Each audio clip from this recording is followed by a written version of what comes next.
ದ್ವಾರಪಾಲರ ಮರಳಿ ಬಳಿವೈವ ಕೃಪೆಯೋ ಜಾರತನವ ಸಜ್ಜು ಬಡಿವ ಸಂಭ್ರಮದ ನೆಟೋ ವಾವ್ ರಾಮನ ಅವತಾರ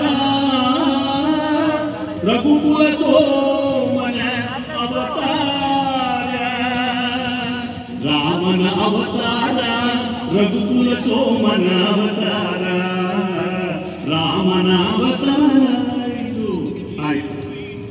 ಈಗ ಇನ್ನೊಬ್ರು ಹಾಡ್ತಾರೆ, ಅವ್ರು ಯಾರಿರ್ಬೋದು? ಗೆ ಗೆ ಗೆ ಗೆ ಜಾ ಗೆ ಗೆ ಗೆ ಗೆ ಜೋ ರೇ ರೇ ರೇ ರೇ ಜೋ ರೇ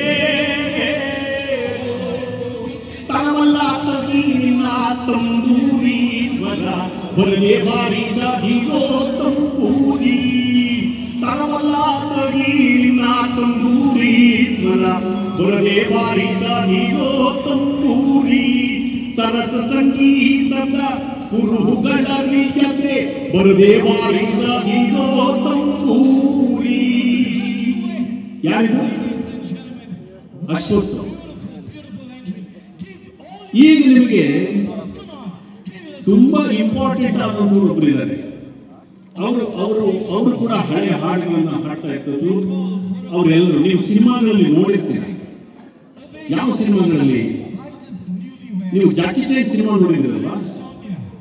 ಜಾಕಿ ಚೈನ್ ಸಿನಿಮಾ ಅಂದ್ರೆ ಚೈನೀಸ್ ಸಿನಿಮಾ ಆಗುತ್ತೆ. ಆ ಸಿನಿಮಾದಲ್ಲಿ ನಿಮಗೆ ಮ್ಯೂಸಿಕ್ ಹೇಗಿರ್ತಿತ್ತು? ಫೈಟ್ ಇರ್ಬೋದು, ಏನೇ ಸಲಾರ್ ಬಂದಿದೆ, ಏನೇ ಬಂದಿದೆ, ಆದ್ರೆ ಆ ಚೈನೀಸ್ ಮ್ಯೂಸಿಕ್ ನ ಮಜಾನೇ ಬೇರೆ. ಯಾಕಂದ್ರೆ ತುಂಬ ಅಮ್ಮ ಹೊಡಿತಾ ಇದೆಯಲ್ಲ, ಓಕೆ, ಅದು ಹೇಗಿರುತ್ತೆ?